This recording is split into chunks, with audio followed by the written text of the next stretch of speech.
Excelente. Ahora sí. Bueno, como les iba diciendo, vamos a considerar un superfilum, el filum Coelminta, que agrupa estos filum que ustedes están apreciando en la pantalla.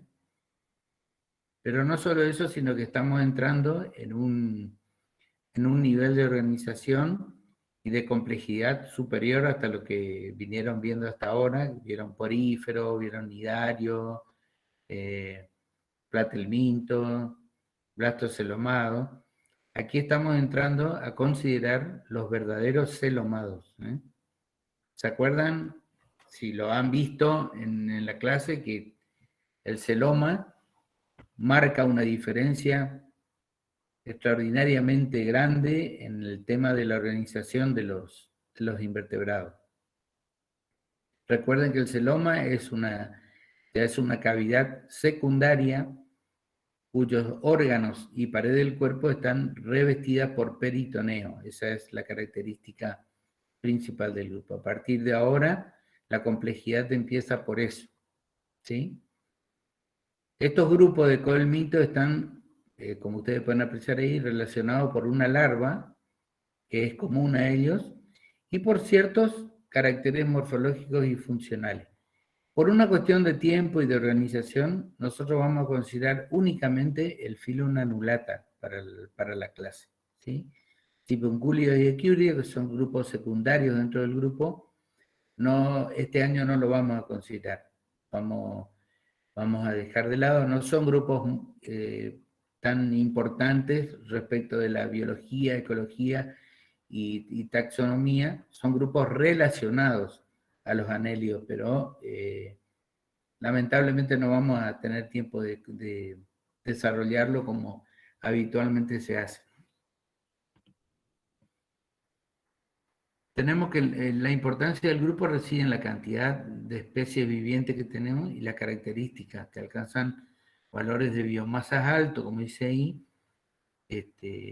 son significativos depredadores o recicladores de la materia orgánica. Si yo tuviera que elegir entre estas características, me quedo con la última expresión que dice recicladores de la materia orgánica. Y ahora vamos a ver por qué tienen especial importancia desde ese punto de vista. Por lo general se los agrupa en dos categorías que son los clitelados y los no clitelados. Se ven la clase poliqueta, vamos a ver ahora poliquetos, oligoquetos e irudinios.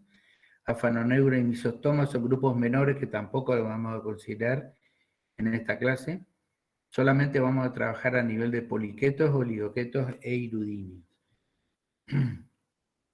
Uno en la categoría de no clitelados y otros dos en la categoría de clitelados.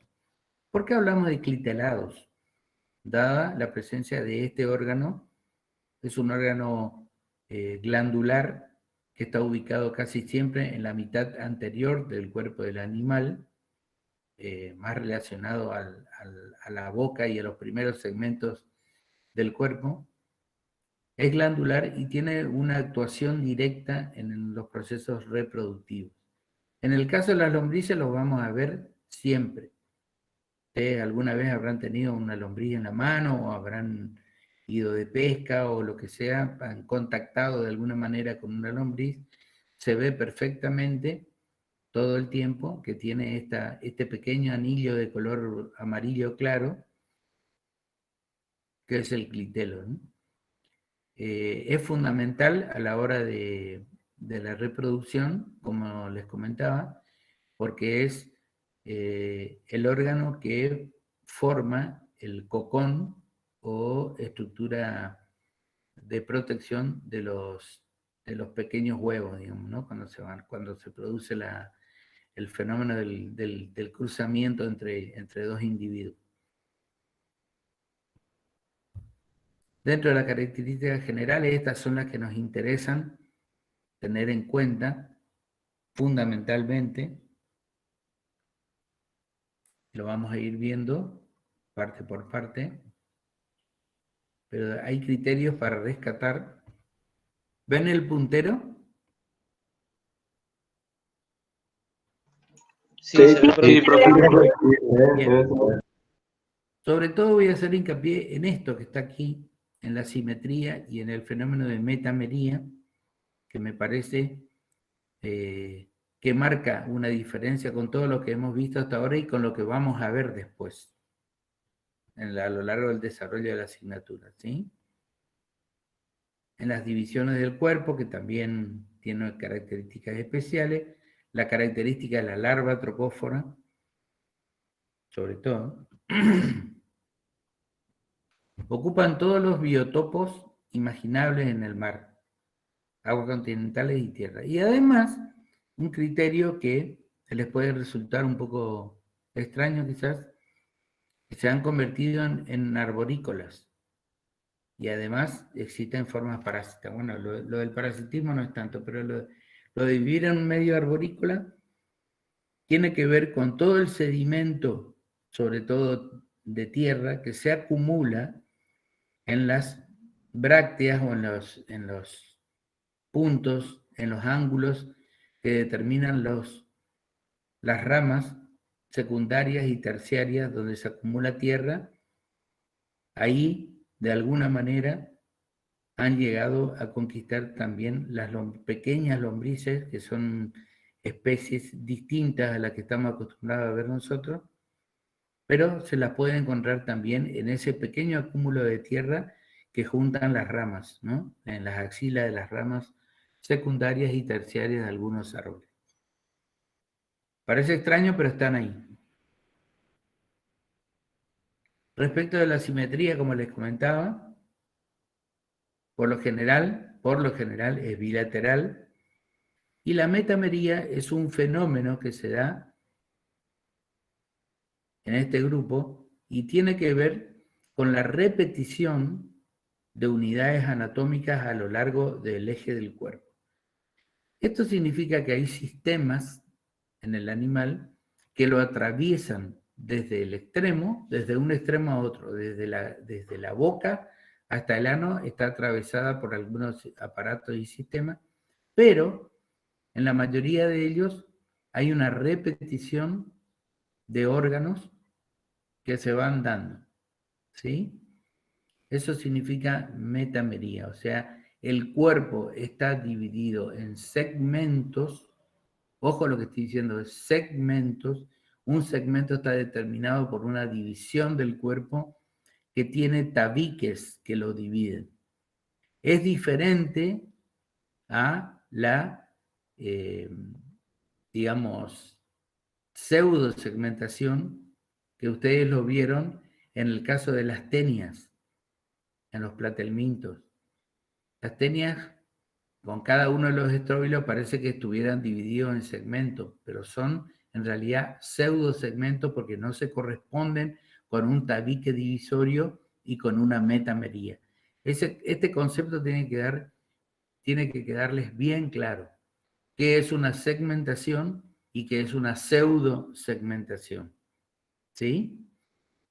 ¿Tienen alguna duda al respecto? En el caso de que ustedes vieron el cuerpo de una tenia dividido en una serie de estróbilos, como si fueran segmentos, pero realmente no lo son.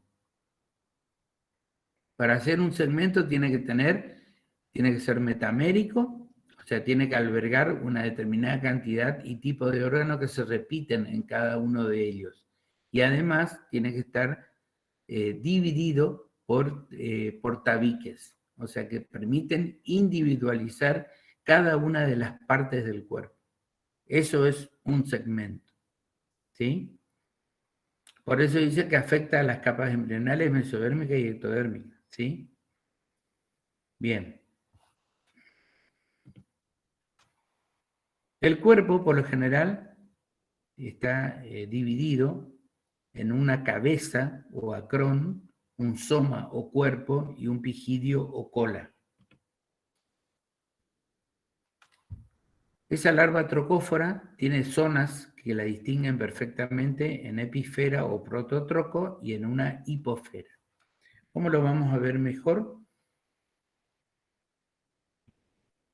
Bueno, ya vamos a llegar al esquema que le pusimos. El esqueleto actúa como un esqueleto hidrostático gracias a la presencia del celoma y al líquido celomático que mantiene turgente el cuerpo del animal, ¿sí? En realidad, el nombre del filum, o sea, anélida, tiene que ver con esa especie de anillación corporal que lo vemos perfectamente, sobre todo en el caso de los poliquetos y de los oligoquetos. En el caso de los hirudinios, que es el otro grupo, lo que vamos a ver es una pseudo-anillación. Ahora cuando lleguemos al grupo lo vamos a analizar un poco mejor. Bien.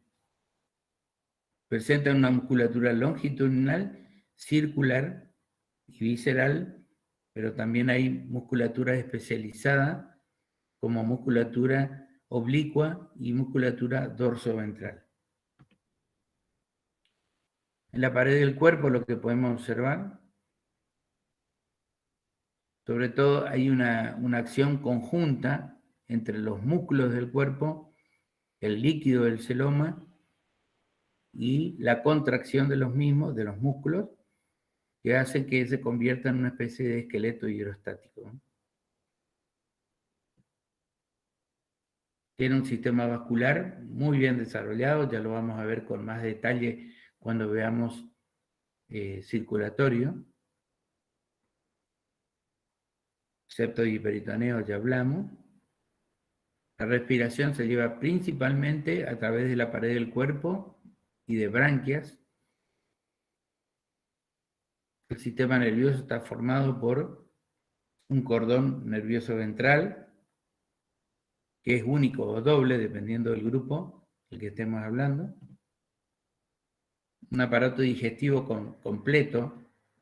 Cuando hablamos de aparato digestivo completo, hablamos desde boca, pasa a una serie de especializaciones que tiene el tubo digestivo, sobre todo en las lombrices, lo van a ver con más detalle.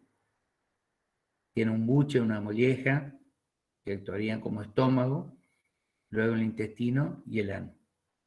La digestión es de tipo extracelular. Todo esto que estamos viendo, abuelo de pájaro, se trata bien, con mucho más detalle en cada una de las clases, especialmente la de circulatorio, excretor, reproductor. Así que por ahora lo que estamos haciendo es caracterizarlo a modo de término simplemente para que sepamos que la excreción está dada por metanefridios y protonefridios, por ejemplo, de la reproducción, bueno, que hay gónadas, inductos, y hay otras que sí, que son evacuadas por ductos celómicos simples o especializados, para que ustedes tengan en cuenta simplemente.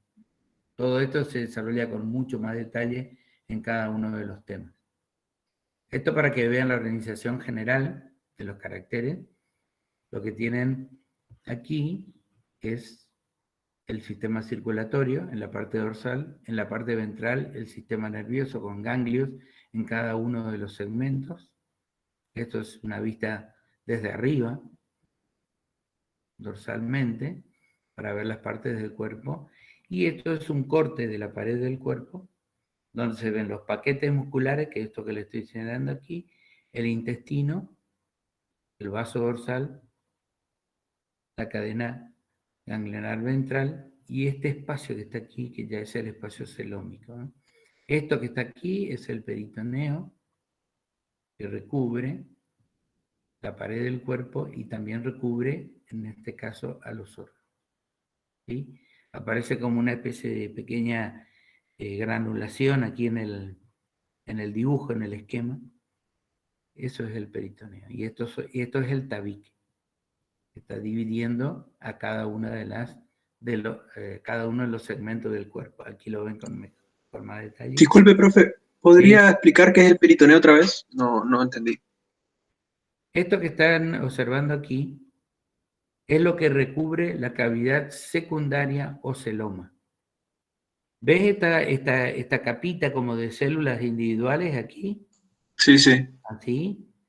Yo te marco el recorrido. Acá está cubriendo la pared del cuerpo, recubre a la masa muscular, baja por el tabique divisorio y cubre el órgano. En este caso estamos viendo el intestino. ¿Sí? El peritoneo es una capa de células. Nosotros tenemos peritoneo. En cada uno de nuestros órganos tenemos cubierto con esta capa celular. ¿Sí? Que a su vez está aislando el órgano, ¿sí? No lo mantiene suelto, no lo mantiene aislado dentro del cuerpo del animal, sino que está delimitando este espacio que está aquí, que es el espacio celómico.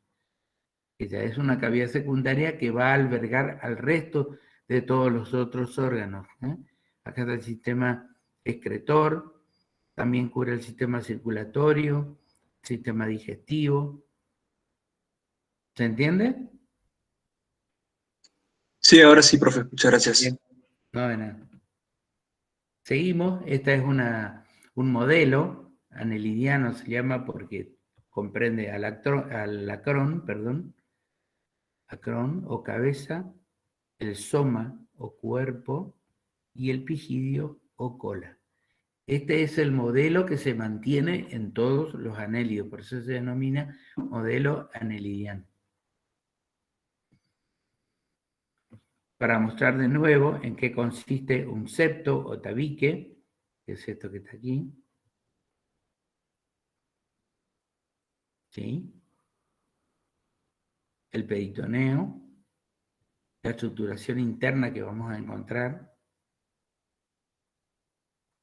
sistema tubular, a diferencia de otros que ustedes vieron, vermiforme, casi todos ellos, casi todos los anélidos tienen esta forma.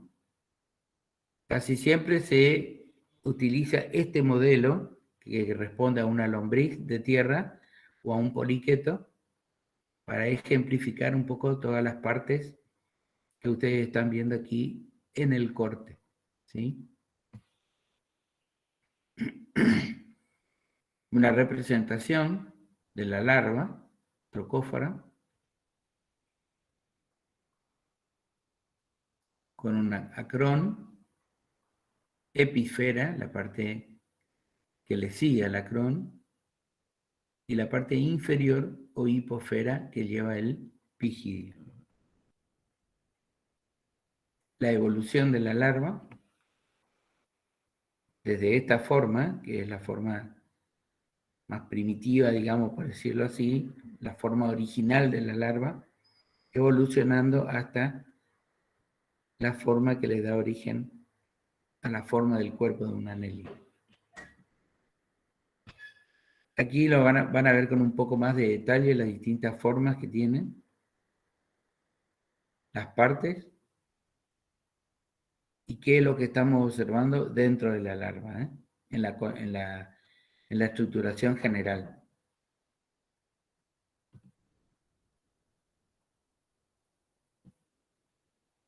A través de esto ustedes pueden ver que ya va desde la forma larval adquiriendo la forma muy primitiva, pero adquiriendo la forma de lo que va a ser el futuro anélido, ¿no? Estas son las estructuras que se logran ver de alguna manera en esa larva original. Hasta ahí, ¿alguna pregunta? Porque vamos a entrar esta es la parte general, vamos a entrar a desarrollar ahora cada una de las clases del grupo de anélidos. Fíjense cómo en un estado avanzado del desarrollo de la larva, cómo ya empiezan a aparecer estructuras que van a ir dando origen a el cuerpo del anélido, con toda su estructuración, ¿no?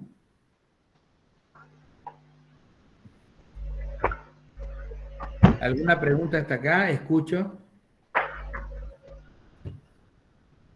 Disculpe, profe, ¿qué es la prototroca y la telotroca que dice ahí? Son distintas partes constitutivas que van a dar origen después a una serie de, digamos, a un par, aquí lo pueden ver ustedes, a un par de bandas de cilio, ¿sí? Acuérdense que la característica principal de esta larva es la conformación de esta banda ciliar que tiene, que se observa aquí. A ver si lo podemos ver en la anterior diapositiva. ¿Ven? Esto que está aquí tiene que ver con eso, que es una característica propia de la larva.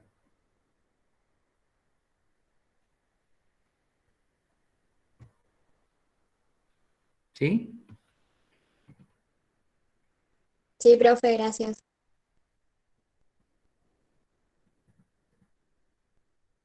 Pasamos a la clase poliqueta o poliquetos. Estas son algunas de las características. Fíjense que hay una limitación en el tamaño, en el diámetro, y una característica común a todos ellos que es la presencia de parapodios. Ya vamos a ver bien de qué se trata el parapodio, que es lo que le caracteriza al grupo, digamos. Estas son otras características. En realidad, aquí yo les presento como dos grupos, el grupo de los errantes y de los sedentarios. Actualmente, para algunos autores, estas ya pasan a ser categorías taxonómicas a nivel de clase errantia y de clase sedentaria. Nosotros todavía lo vamos a considerar así por una cuestión de tradición, de mantener una taxonomía tradicional por ahora. No estamos en condiciones de innovar mucho en este sentido, así que lo vamos a tomar como dos grupos, el grupo de los errantes y el grupo de los sedentarios.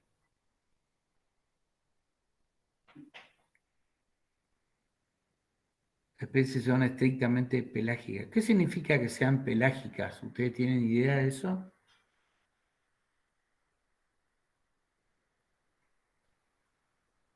Los escucho, chicos, me gustaría que por ahí participen o lo que sepan aporten.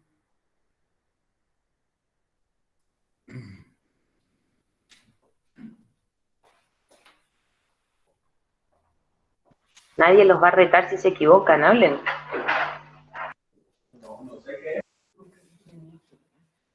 ¿Sí? ¿Puede ser que sean de aguas marinas o algo así? Sí, correcto. Estamos hablando de mar, de océano, digamos. Pero el término pelágico hace referencia a toda parte del mar o del océano que no está en relación a la plataforma continental, digamos. O sea que estamos hablando de un sector del mar, digamos, un sector marino, un poco más alejado de la costa y de la plataforma. A eso se refiere. Hay muchos que los vamos a encontrar que se están arrastrando en la costa sobre piedras, debajo de las piedras, en las conchillas. Hay excavadores activos en la arena que son muy preciados y son muy, digamos, buscados por los pescadores porque son verdaderas, como le llaman ellos, carnada, que utilizan para la pesca. Bueno, esos son los que se entierran en la arena y en el fango. Y después están los que viven fijos a tubos, ¿sí? Acá tenemos que diferenciar que dentro de los errantes tenemos que son aquellas especies que son excavadoras, tubícolas, horadadores, simbiontes, parásitos y comensales. O sea que es una gran variedad de modos de vida, ¿sí? A diferencia de los sedentarios, que son excavadores y tubícolas. El término tubícola, solo aquí ubicado dentro de los sedentarios, nos está hablando de una forma que viven fijas a los tubos. Aquí estamos hablando, dentro de los errantes, estamos hablando de tubícolas que tienen la capacidad de salir del tubo, abandonar el tubo periódicamente y luego volver de nuevo a refugiarse en el tubo. La misma forma de ellos nos va a dar la pauta de qué grupo estamos hablando. Estos son los errantes, los que andan sobre el sustrato, debajo del sustrato, enterrándose, viviendo ocultos de alguna manera. Fíjense, a diferencia de los verdaderos tubícolas que tienen esta forma tubular, con grandes modificaciones, sobre todo a nivel de la parte anterior del cuerpo, que aparecen como verdaderos plumeros. Fíjense que la diferencia entre ambos grupos es muy notable. Para considerar a los errantes tenemos que ver estas características que son propias de ellos, que tienen un prostomio, que es este primer segmento que está aquí, tienen un peristomio o segundo segmento del cuerpo, que son los que sufren mayores diferenciaciones, tienen características muy propias. Hay cirros peristomiales, hay una faringe que está evertida casi permanentemente en búsqueda de las presas, con un par de mandíbulas, con dentículos, con palpos sensoriales, que son palpos prostomiales, son palpos que dependen del prostomio, y las estructuras que le dan el nombre, la característica principal, es el parapodio. Ahí lo tienen ustedes. Esto es un parapodio, lo que pueden observar aquí. Este es un parapodio que está dividido en dos lóbulos, en un lóbulo dorsal, que es el notopodio, y en un lóbulo ventral, que es el neuropodio. ¿Sí? Esta es la constitución típica de un parapodio de un poliqueto. ¿Sí? Ya vamos a ver que las conformaciones corporales son distintas en cada una de las clases que vamos a ver. Presenta paquetes de sedas o setas, ustedes ven aquí, que parten de una estructura que se denomina acícula. Hay músculos parapodiales que permiten el movimiento de estos parapodios. Ahí lo ven con un poquito más de detalle. Existe un cirro dorsal, que es esto que está aquí, pequeño, una pequeña carnosidad digitiforme que tiene en la parte dorsal del notopodio, y que es fundamental a la hora de la transformación. Se pueden llegar a transformar en órganos respiratorios o branquias. Ya lo vamos a ver luego cuando veamos el sistema respiratorio, cómo es el sistema respiratorio en los invertebrados, tocamos con especial detalle esta parte, digamos, ¿no?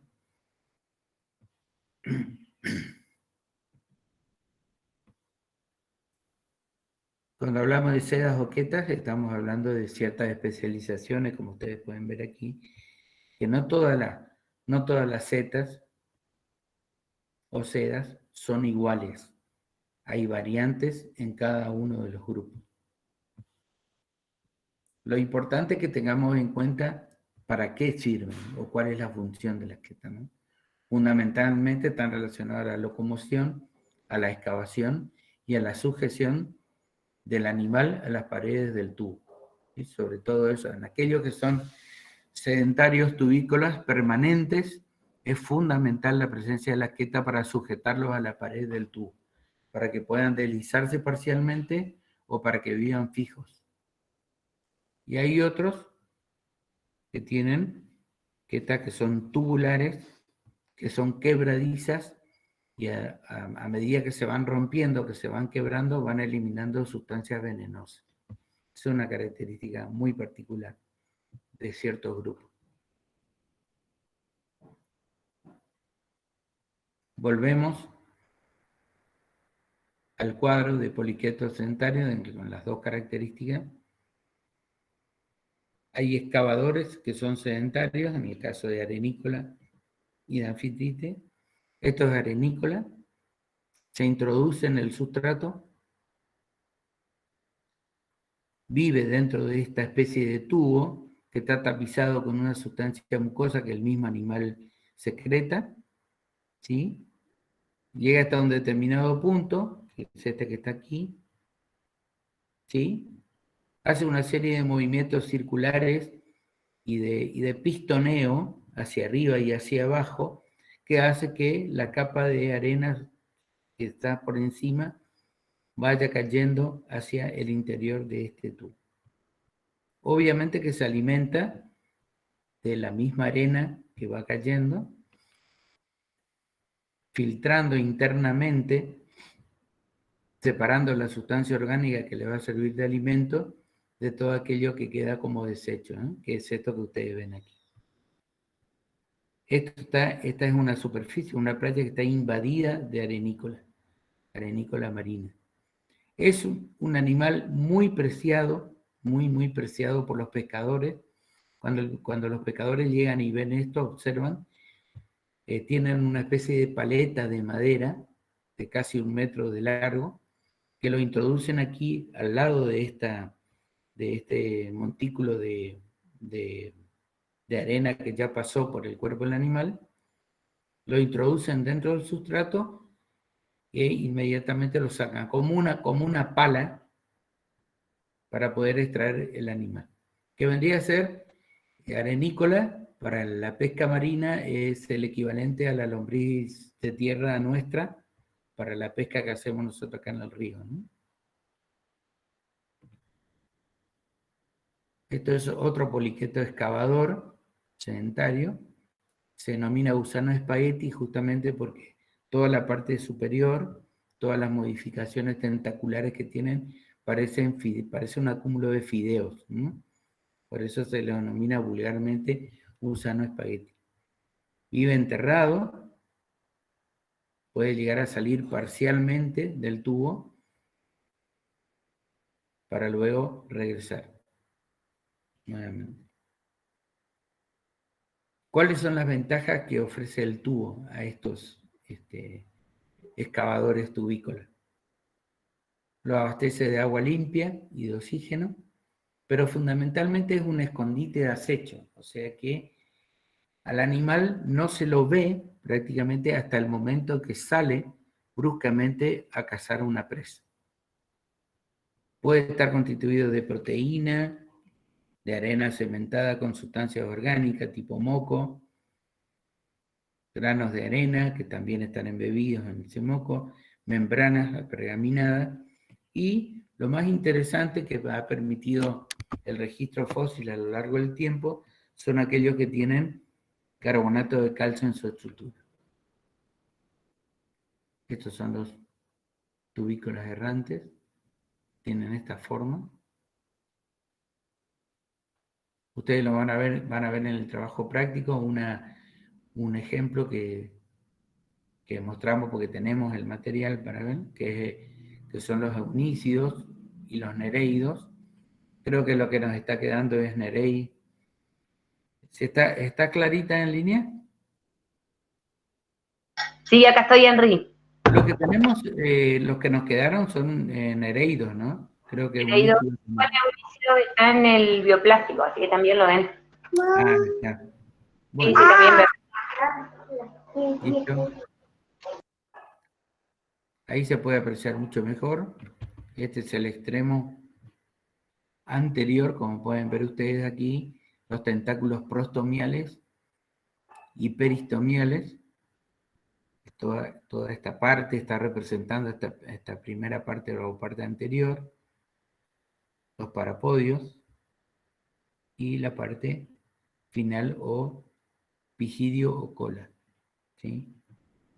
Este es el ejemplo que habitualmente observamos en el trabajo práctico. Ahora lo van a tener que observar así, desde un esquema, digamos. Esto es un eunicio también, con esta característica. Fíjense cómo está parcialmente saliendo del tubo, es esto que está aquí, saca esta parte anterior del cuerpo para poder cazar, y una vez que caza su presa, vuelve a introducirse dentro del tubo. Un poquito para que ustedes vean cuál es la actitud de acecho porque solamente las partes anteriores del cuerpo pueden asomarse, lo cual pasa completamente desapercibido por los pececitos que andan por el lugar, hasta que bruscamente sale como de una manera bastante llamativa por la velocidad que tiene al salir, atrapa la presa y vuelve a meterse dentro del tubo.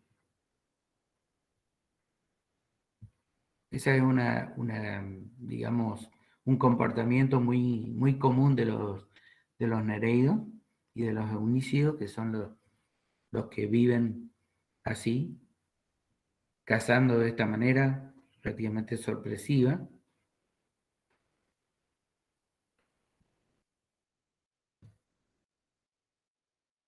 Otros que tienen características miméticas logran ocultarse bastante bien con todo lo que tienen en el medio, con algas, con palitos, con conchillas, parece un tubo bastante ornamentado. Otros que tienen forma de, como si fueran cañas de bambú, entonces se denominan gusanos bambú. Así es como se los ve saliendo a todos juntos del sustrato. Otros que tienen los primeros segmentos adaptados para formar un opérculo o tapa o tapón del tubo. No es otra cosa que la modificación de los primeros segmentos. Estas son las estructuras que forman en la costa marina. Fíjense cada una de estas entradas, cada uno de esta especie de pequeña entradita es el lugar donde vive el gusano. ¿Sí? Están ubicados uno al lado de otro, y esto es lo que observamos en la costa marina, como si fueran verdaderas rocas, pero no son rocas, sino son justamente los acúmulos que forman a orillas del mar. Ahí viven en forma permanente, así de esta manera. Este es el gusano cuando se lo saca, este es el opérculo. Si hacemos un corte, esta es la manera en que están distribuidos dentro de esa estructura. Otro que se mimetiza con todo lo que tienen alrededor, sobre todo restos de valvas que están sujetas, que lo sujeta al tubo mismo. Y estos son los verdaderos tubícolos sedentarios. Los verdaderos tubícolos. Fíjense la modificación que presenta la parte anterior del cuerpo. Justamente se denominan gusanos plumeros por eso, ¿no? Se denominan radiolas, ¿sí? Y es toda la parte anterior del cuerpo que está muy modificada para poder alimentarse por filtración. No tienen opérculo, pueden ocultarse totalmente dentro del tubo, luego salir y desplegar nuevamente la parte anterior del cuerpo. Esto es lo que representaría, entre comillas, representaría el prostomio, sumamente modificado para poder filtrar el alimento. Ahí esquemáticamente está dividido en radiolas. Cada una de estas estructuras es una radiola que a la vez está bipinada, o sea, dividida o conformada por una serie de hileras de subradiolas. El alimento por filtración cae o pasa el agua por aquí y las partículas quedan atrapadas prácticamente. Luego, esas partículas que son captadas a este nivel son trasladadas hacia el interior, o sea, son trasladadas hacia la boca, hacia la parte anterior, representada por la boca. Hay una especie de filtración. Todas las partículas son traídas gracias a la radiola que está recorrida por surcos que tienen cilios. Todas las partículas pequeñas ingresan directamente a la boca. Y todas aquellas que son filtradas porque tienen un tamaño superior, partículas grandes, van siendo cementadas gracias a un moco, vamos aquí, gracias al moco que va siendo aportado por el saco ventral, que va juntando todas esas partículas gruesas que no han sido incorporadas por la boca como alimento, ¿sí? Van cementando y van armando esta especie de tira mucosa que lo van depositando en la parte anterior del tubo del animal para ir agrandando el tubo. ¿Se entiende cómo fabrican el tubo? De esta manera. Partículas gruesas que han sido filtradas, separadas de las finas que entran a la boca directamente, todas esas partículas gruesas, gracias al moco que va siendo adherido aquí en el saco ventral, van formando lo que va a ser el futuro tubo. Ahora, para que esto pueda darse, es fundamental que el animal gire sobre su propio eje. Y a medida que va girando, va depositando la capa de moco que fue cementado y así va fabricando su tubo. ¿Se entiende? Es una manera de alimentación indirecta por filtración. Este animal, a la vez que se alimenta, fabrica el tubo de esta manera. Fíjense cómo el pliegue ventral del collar actuaría como manitos, como pequeñas manitos, que van moldeando el cordón mucoso que se va formando aquí con las partículas gruesas y el saco ventral. Una vez que está formado, el animal gira sobre su propio eje y lo va depositando. Así va haciendo en forma permanente para ir agrandando y construyendo el tubo donde vive, digamos.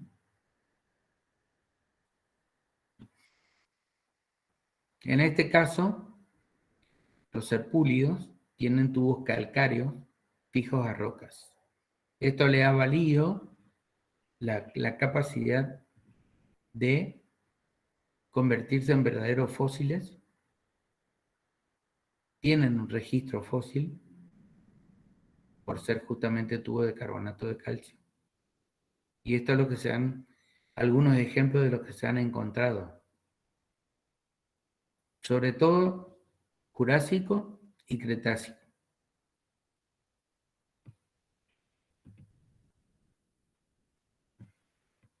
Otro que forma pilórbidos que forman tubos de carbono. Ese opérculo que ustedes ven aquí es la modificación de uno de los tentáculos, que estaría actuando en cierta manera como una tapa o tapón cuando el animal ingresa dentro del tubo.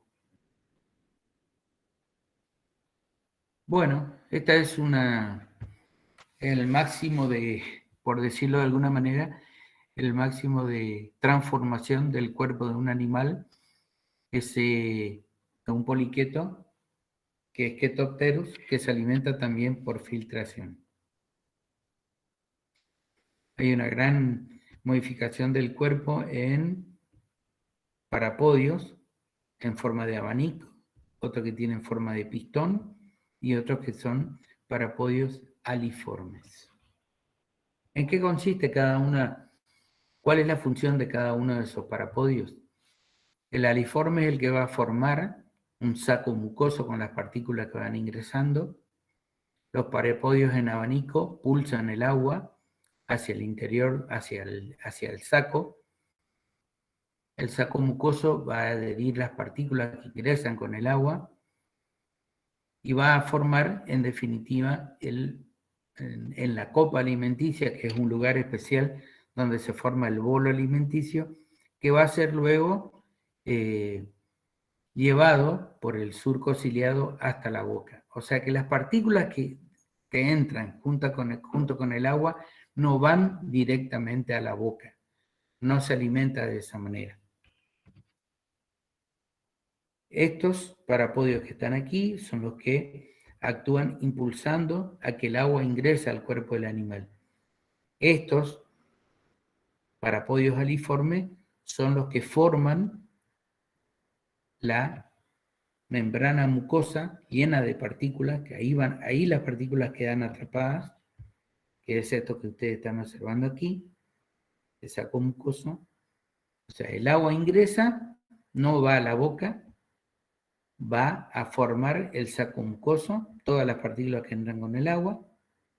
Luego el saco mucoso se contrae, es como que se achica, llevando todas las partículas que tiene aquí en su pared de formación, lo va y lo concentra en este punto, en el cáliz alimentario. Se vuelve a formar otro saco mucoso, vuelve a hacer lo mismo, se contrae, digamos que concentra las partículas en este punto. Va a llegar un momento en que este pequeño bolo alimenticio que ustedes ven aquí en el cáliz va a tener un determinado tamaño que le va a permitir ascender por este tubo que está aquí, por este surco dorsal que es ciliado, que lo va a ir arrastrando de a poquito, va a ir siendo empujado por los cilios hasta llegar a la boca. ¿Se entiende?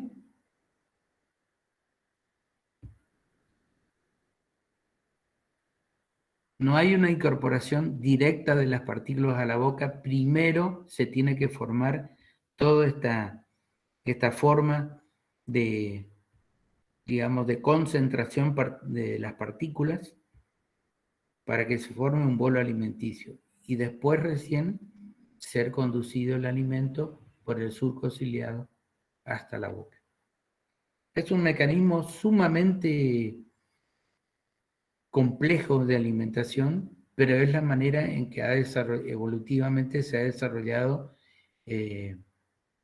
este modo, digamos, de alimentación, de nutrición de este animal. Se nutre de esta manera. Y la alimentación es por filtración. Bueno, tenemos poliquetos simbiontes, tenemos poliquetos comensales, parásitos. Esta es la forma que tienen, un cuerpo sumamente modificado. Viven sobre otros animales, sobre ostras, por ejemplo, que terminan excavando, por eso son oradores, excavan sobre las ostras, la valva, hasta llegar al animal. Se alimenta de ellos, obviamente.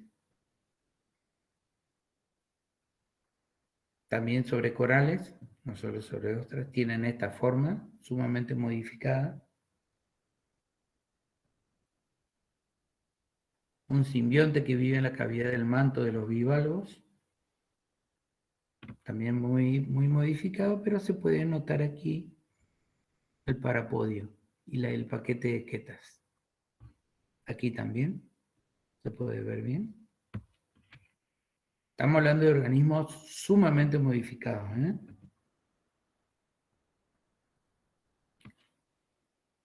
Estos polinoides son los que tienen quetas, que son huecas y están en su interior, tienen sustancias venenosas. Son capaces de transmitir esas sustancias venenosas cuando se rompen. Cuando se ven agredidos, pueden actuar de esta manera. Y son además comensales. Y esto que es quizás lo máximo en transformación corporal, que es un endoparásito que vive en el celoma de otros poliquetos, ¿sí? O vive como ectoparásito de anguilas marinas. Esto que está aquí representa los parapodios. Esta es la parte anterior del cuerpo, lo que vendría a representar el prostomio, con una boca suctora y el extremo posterior opigidio. Hasta ahí, chicos. ¿Preguntas?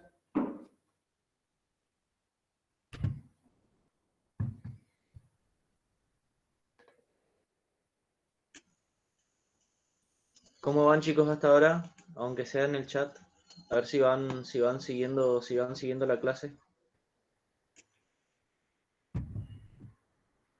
De hecho, que esto que les acabo de presentar tiene que representar para ustedes una guía de estudio, no se queden con los conceptos y con las que son muy acotados de todo esto que les di, sobre todo esta parte que es muy interesante, estos merece ser leído y tratado con un poquito más de detalles, que ustedes lo pueden encontrar en cualquier libro. La biología y la ecología de estos animales es sumamente interesante. Ustedes, por eso les digo que la clase les tiene que servir como una guía para ir al libro o artículos que les puedan ilustrar mejor. ¿Sí? Lo que uno les puede comentar en clase, ahí no tiene que agotarse el dato, tiene que ser simplemente una manera de saber dónde ir a buscar y qué buscar. ¿Sí? Bueno, pasamos a los oligoquetos.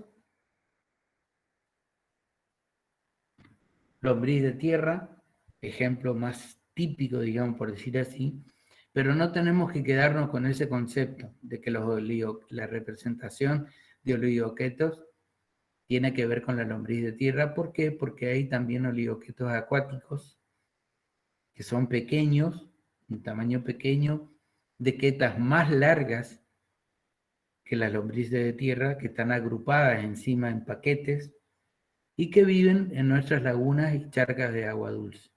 ¿Sí? Tienen un clitelo, como dice ahí, un clitelo inaparente. ¿Qué quiere decir eso? Que el clitelo existe, pero que va a aparecer únicamente en ciertos y determinados momentos, sobre todo en aquellos que tienen que ver con la reproducción del animal.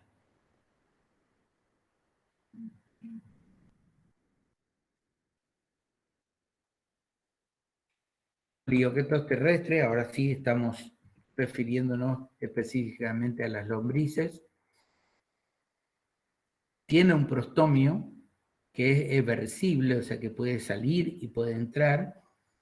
No tiene apéndices sensoriales, no tiene prostomio, no tiene palpos prostomiales ni peristomiales, es simplemente una prolongación carnosa.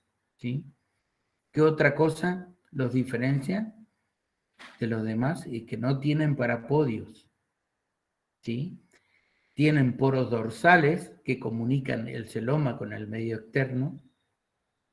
Son aberturas que se encuentran en la parte dorsal del cuerpo que van a poner en comunicación la parte interna del animal con el exterior. Las quetas son muy cortitas y por lo general en número de 8 que están agrupadas en los segmentos. ¿Sí?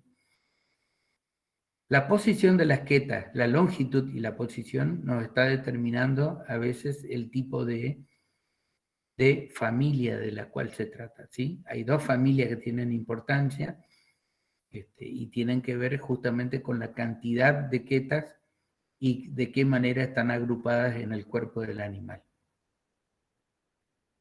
Las quetas están originadas en lugares específicos, en la pared del cuerpo.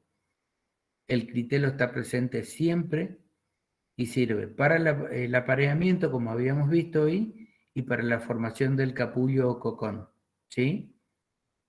¿Qué quiere decir? Que el clitelo, a diferencia de otros que vamos a ver, es siempre presente es porque el animal lo tiene visible en todo momento, sea o no el momento de reproducción.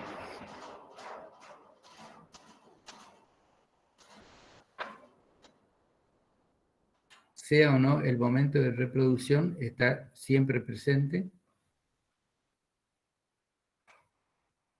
Y básicamente, si tuviéramos que establecer una diferencia puntual entre lo que vimos de poliquetos, tenemos que hay una presencia de clitelo, lo cual no había en los poliquetos. Hay un hermafroditismo, que es más bien, está bien representado en este grupo. En el caso de los poliquetos, la mayoría no son hermafroditas. Hay ejemplos de hermafroditismo, pero no la mayoría. Hay una formación de capullo para albergar a los huevos, que no existen en los poliquetos. Ausencia de parapodio, que es la característica principal de los poliquetos. Y las gónadas están restringidas a pocos segmentos del cuerpo. Esto es básicamente el criterio diferencial que existe entre un grupo y el otro, entre una clase y la otra. ¿Qué distribución ecológica tiene el hábitat? Son buenos indicadores de contaminación de aguas, sobre todo aquellas especies que son acuáticas. Ya vamos a ver que hay todo un grupo de oligoquetos acuáticos. Hay especies, como les comentaba hoy, arborícolas, que viven en el humus de las axilas de hojas y ramas de algunos árboles. Hay otras que viven en bromelias y otras epífitas. Estas son las dos familias que les comentaba, Lumbricidae y Megascolecidae, que tiene que ver con la cantidad, con la distribución y con la longitud de las quetas, ¿sí? Por lo general en la familia Megascolecidae tienen quetas a lo largo de todo el cuerpo. O sea, tienen quetas que circunda todo el cuerpo del animal en cada uno de los segmentos. Pueden haber hasta 700, el número de 700 se han llegado a contar en un metro cuadrado de suelo agrícola. Sumamente importante por la cantidad, por la biomasa que están aportando en el suelo, ¿sí? La característica es el desarrollo en suelos ácidos y ricos en materia orgánica. ¿Esto qué significa? Que en aquellos suelos que están limitados de materia orgánica, suelo de características desérticas o semidesérticas, no van a haber lombrices porque están restringidas a esta característica, a la presencia de materia orgánica, que es de lo cual van a alimentarse fundamentalmente. Por lo tanto, en lugares donde no existe esta característica, la distribución está limitada. No vamos a encontrar lombrices, por decirlo de alguna manera. ¿Qué es lo que hacen en el suelo? En realidad, lo que hacen es agrietar el suelo completamente. Se mueven permanentemente de arriba hacia abajo, hacia el costado, ¿sí? Y en ese movimiento van haciendo galerías que van siendo tapizadas permanentemente. Las actividades fundamentales que realizan, por lo cual tienen importancia, son el drenaje del suelo, la aireación del mismo y la mezcla y el batido. Actualmente existe como una especie de competencia, por decirlo de alguna manera, de las lombrices con otros artrópodos que viven en el suelo, como el caso de las termitas, que ambas pueden llegar a desarrollar este tipo de acción sobre el suelo, ¿sí? Un suelo bien drenado es un suelo bien aireado, es un suelo óptimo para cualquier tipo de emprendimiento agrícola, y la mezcla y el batido que hacen las lombrices es sumamente interesante porque van a llevar suelo superficial hacia la parte más profunda, lo van a mezclar, lo van a enriquecer con materia orgánica, con la misma materia de sus excrementos, digamos, que son ricos en materia orgánica, y toda la parte inferior del suelo que está siendo enriquecido, luego es llevado otra vez hacia la parte superior. O sea, esa es la mezcla y el batido que hacen estos invertebrados, y por eso son sumamente interesantes. Son muy preciados en cualquier tipo de suelo. Altamente beneficiosos, ¿no? Por supuesto. Simplemente para que vean la permanencia del clitelo, ubicado en la mitad anterior del cuerpo. Un extremo anterior con la boca y el prostomio, el anillamiento del cuerpo y la parte final, pigidio o cola, donde se encuentra el ano, ¿sí? Bueno, aquí para que vean un poco las estructuras, las partes, los segmentos, el celoma, la pared del cuerpo.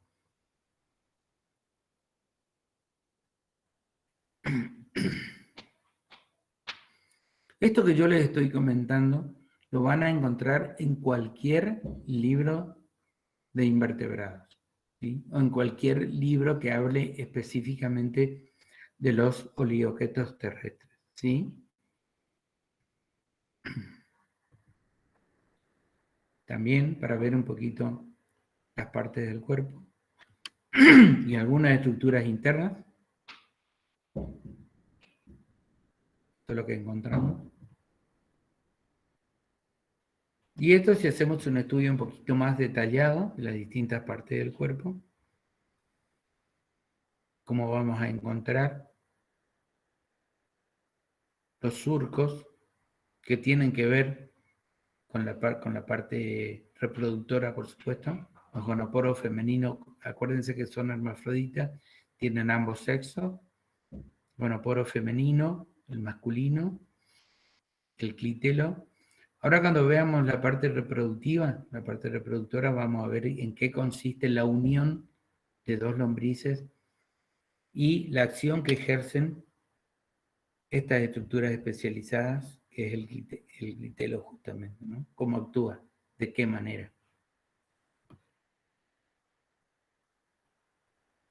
Fíjense que esto lo que nos está mostrando también es la longitud, la escasa longitud que tienen en la mayoría de las especies las sedas o quetas de las lombrices, ¿sí?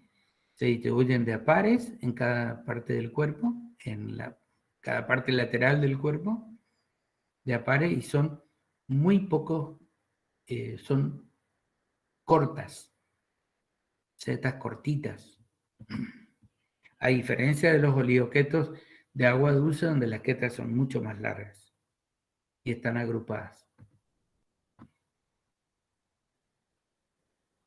Esta es, digamos, como se encuentra a nivel de la cutícula. La seda tiene, o queta tiene sus propios músculos protractores. Se forman en una estructura particular, propia, que es el saco cetígero, que es esto que está aquí, que es lo que le da lugar a la formación de la queta, ¿sí? Y los músculos propios de la pared del cuerpo de la lombriz. Este es un caso muy especial, único hasta ahora, que es la lombriz gigante australiana, que puede alcanzar a medir hasta 3 metros de longitud. ¿Sí? Le puse como para que vean como una curiosidad, digamos, las lombrices no son tan grandes, por lo general tienen un tamaño determinado, están en el orden de los 15 centímetros como máximo las nuestras, y lo que se denomina miñoca, que las encontramos en la zona de Misiones, que pueden llegar a alcanzar hasta 30 y 40 centímetros de longitud. Esto es una excepción, digamos.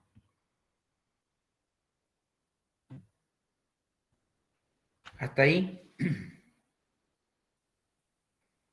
¿Preguntas?